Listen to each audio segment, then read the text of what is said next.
Si tu veux sincèrement toucher ton pouvoir profond, c'est-à-dire ta véritable nature, j'ai une leçon pour toi que j'ai à cœur de te partager parce qu'elle m'a aidée tout le long de mon cheminement et elle continue toujours d'être la seule chose sur laquelle je me dépose quand j'ai à intégrer, processer, digérer des choses à l'intérieur de moi, c'est que c'est de ma faute. Donc, à chaque fois qu'on vit quelque chose, on doit se déposer dans un espace où on se dit « c'est ma faute ». Qu'est-ce que j'ai à voir que je n'ai pas vu? Pourquoi la vie m'envoie ces situations-là? Pourquoi je me suis retrouvée dans un échange avec quelqu'un? Pourquoi je me suis retrouvée dans telle situation? Et forcément, parce qu'on a cette tendance à toujours mettre la faute sur les autres ou on a des excuses, on projette, etc. Et c'est très puissant comment notre corps va tout projeter sur les autres, va avoir une excuse. Donc, dans un processus de guérison féminine, de reconnexion à son corps, même dans la pratique Origin Yoga, quand on descend dans notre corps et on se met à ressentir, le but de la vie et de tout ce voyage-là de guérison, de reconnexion, c'est quoi? C'est je veux connaître mes failles pour être plus forte. Je veux connaître mes failles pour que personne rentre à l'intérieur de mes failles avant moi. Pourquoi? Parce que je veux que personne manipule ces failles-là. Je veux d'abord, moi, être la première présente et consciente dans mes propres failles pour savoir les guérir, les reconnecter et enlever ce qui fait que dans mon corps, j'ai ces failles-là. Donc, pour arriver à ça, bien sûr, c'est un travail dans le corps. C'est un travail où on se dépose à l'intérieur pour relâcher les tensions, relâcher les blocages que la pratique Origin Yoga permet. Mais c'est aussi dans la vie tous les jours, dans la pratique, mais aussi dans notre relation avec les gens autour de nous, dans toutes les circonstances et situations qu'on va vivre. La vie, elle est intelligente et nous envoie toujours des tests, constamment. La vie ou l'univers, peu importe, nous envoie constamment les nutriments qu'on a besoin d'avoir sur notre chemin pour prendre conscience de quelque chose à l'intérieur de nous. Donc, moindrement que je vis quelque chose qui m'enrage, qui me fâche, qui me met tout à l'envers, qui me blesse dans mon cœur, dans laquelle je peux à un premier niveau ne pas être d'accord, je peux voir comment certaines personnes vont utiliser leur énergie pour alimenter certaines choses. Je peux être consciente de toutes sortes de choses qui se passent en subtil. À quoi ça sert de mettre mon attention sur ça si au bout du compte, le but, c'est de prendre conscience de mes propres failles? Donc, je perds mon temps et ça crée que ça vient faire un spin dans ma tête où la résolution ne s'est pas passée, où moi, je ne me suis pas nécessairement rapprochée de moi. Et mon énergie, mon attention, ma présence, ma conscience, je veux l'amener dans mes failles, je veux la retourner sur moi, vers moi, parce que ma conscience, ma présence, mon attention, où est-ce que je la donne? C'est là où je donne mon pouvoir. Donc, mon attention, c'est ce que j'ai de plus précieux. Donc, à chaque fois que je vis quelque chose, je me dépose à l'intérieur de moi et ça commence tout simplement par ce mantra-là qui est « c'est ma faute ».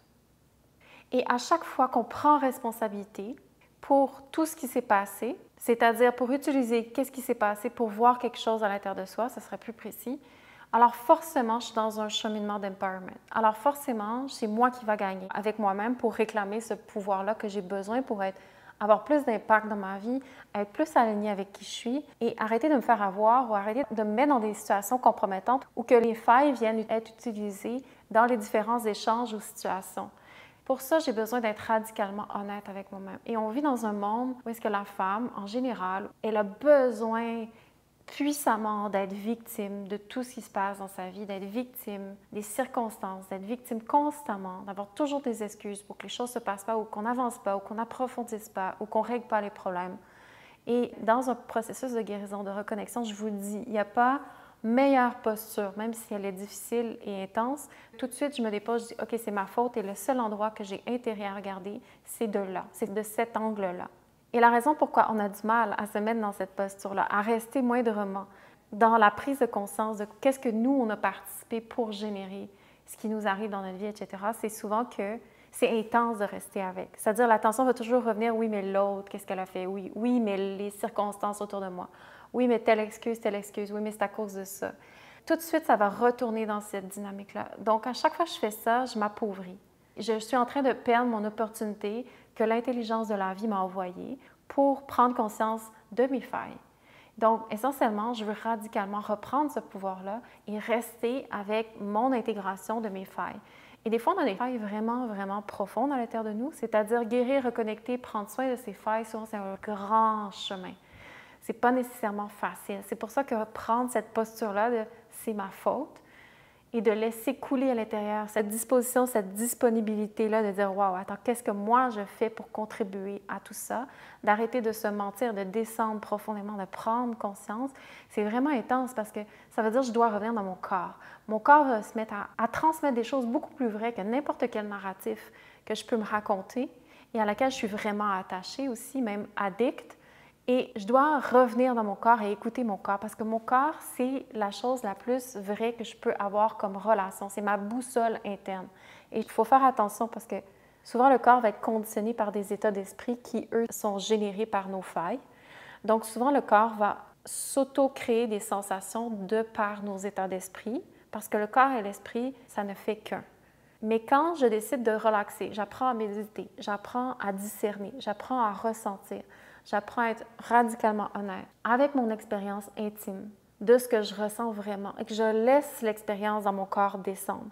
Forcément, ça va m'amener à ressentir la division qui se passe à l'intérieur de moi entre ce que je prétends et l'univers plus intime, l'univers plus vrai à l'intérieur de moi. Donc, mon corps est toujours la réalité. Mon corps est toujours ce qui parle vrai.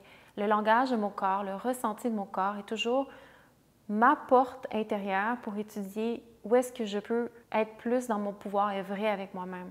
Et moi, c'est le message que je t'envoie aujourd'hui parce que pendant longtemps, j'étais quelqu'un qui était énormément dans le déni parce que j'avais peur de l'intensité, d'être dans le vrai, de devoir prendre responsabilité pour qui je suis vraiment, qui n'est pas du tout ce que j'aurais voulu être, ou la prétention que je présentais, ou la prétention toujours que je me mettais d'apport à moi-même. Et ça a déconstruit énormément de choses, ça l'a défait à tout ce qui me tenait en haut et qui nourrissait une division à l'intérieur de moi. Donc à chaque fois que je me dis que c'est ma faute, pas en restant à la surface, mais en descendant dans ce que ça m'amène à ressentir, je suis une femme puissante. À chaque fois que tu décides de lâcher la victimisation, à chaque fois que tu décides de dire « Attends, je prends responsabilité parce que c'est moi qui ai créé ça, j'ai participé à ça. » Bien sûr, je ne suis pas la seule dans tout ce qui se passe dans cette vie, mais moi, je prends ma partie. Donc, à partir de là, j'en ai rien à foutre de ce qui se passe ailleurs et autour de moi. Pour l'instant, ce que je veux, c'est rapatrier, moi, ce que j'ai le pouvoir d'étudier, de changer, de prendre conscience et d'aller vers mon inconscient. Et c'est ça, le yoga. L'essence du yoga et du tantra, c'est de réunir toutes les polarités vivantes à l'intérieur de moi qui dansent et qui circulent dans mon corps. Que ce soit mon énergie féminine avec mon énergie masculine, que ce soit mon corps, mon esprit, la lumière ou l'ombre, peu importe de quelle façon on veut être en relation dans les différentes dimensions et échelles de notre corps, mais il y a toujours une polarité, quelque chose que je veux apprendre à mieux mettre en union. Et quand je reste toujours à la surface, en ne prenant pas conscience qu'est-ce qui vient générer les choses dans ma vie, je passe à côté de la possibilité de prendre conscience de ce qui est encore dans le noir à l'intérieur de moi, ce qui n'est pas encore connu à l'intérieur de moi, et ce qui est encore divisé, et ce dont je ne peux pas encore canaliser parce que la polarité, elle n'est pas activée. C'est-à-dire quand quelque chose est inconscient, ça n'est pas dans une circulation, ça ne peut pas être canalisé, où est-ce que je suis moi présente au milieu. Donc, à chaque fois que j'ai quelque chose qui vient, un trigger qui vient se passer, c'est tellement de l'art, c'est une opportunité pour voir qu'est-ce que je ne sais pas encore à l'intérieur de moi. Donc, c'est toujours de me dire, ah, j'ai quelque chose à étudier. Attends, j'ai quelque chose à aller mieux comprendre à l'intérieur de moi. J'ai quelque chose à rapatrier, j'ai quelque chose à assumer, j'ai quelque chose à prendre pour responsabilité. J'ai des mensonges que je me maintiens encore à moi-même. Il y a des endroits que je n'ai pas donné encore assez d'amour pour qu'est-ce qui est là. Je suis encore en train de me battre avec quelque chose. C'est toujours ce que la vie va envoyer. Chaque opportunité, chaque expérience, elles sont faites pour, quand on décide de faire ce choix-là, pour revenir vers soi-même. Donc, à chaque fois que je dis « c'est ma faute », je prends cette charge au lieu de la repousser vers l'extérieur. Je reprends cette charge et je dois dealer avec cette charge. Donc, cette charge, elle est dans mon corps. Alors, forcément, je veux apprendre à bien être dans mon corps pour recevoir l'intelligence de cette charge-là, de cette vérité-là, pour la libérer, l'intégrer et qu'elle puisse m'être utile et qu'elle redevienne au service de la vie plutôt qu'elle vienne toujours me venir en trigger de l'extérieur. Donc, c'est un voyage, en fait, qui, même si ça se passe à l'extérieur de soi, dans certaines circonstances ou peu importe ce qui nous arrive, c'est un voyage, toujours une invitation pour revenir à l'intérieur de son corps. Parce que c'est dans le corps que vit ma réalité, c'est dans le corps que vit mon inconscient, c'est dans le corps que vivent mes tensions que je dois apprendre à relâcher, à intégrer et digérer. Pour ça, il y a une façon d'apprendre à se déposer pour mieux recevoir la vérité, parce que sinon, ça peut être overwhelming, ça peut être très envahissant, ça peut être difficile de rester avec. On a besoin de support, on a besoin de guidance, on a besoin d'un safe space, c'est normal. Donc, si c'est ce que tu souhaites cheminer à l'intérieur de toi pour prendre mieux responsabilité pour ce que tu vis dans ton corps, ce que tu vis dans ta vie, ce qui se passe pour toi, La pratique Origin Yoga, c'est exactement ce qu'elle permet, méticuleusement, selon une approche de guérison féminine qui respecte l'intelligence du corps. Et si tu as envie de faire l'expérience, c'est la bienvenue à une introduction gratuite de la pratique et aussi de notre perspective approche de guérison féminine, gratuite, en ligne et en personne. Tous les liens sont en bas, tu peux regarder les dates. Tu es la bienvenue, ça me ferait plaisir de te recevoir et de t'accueillir.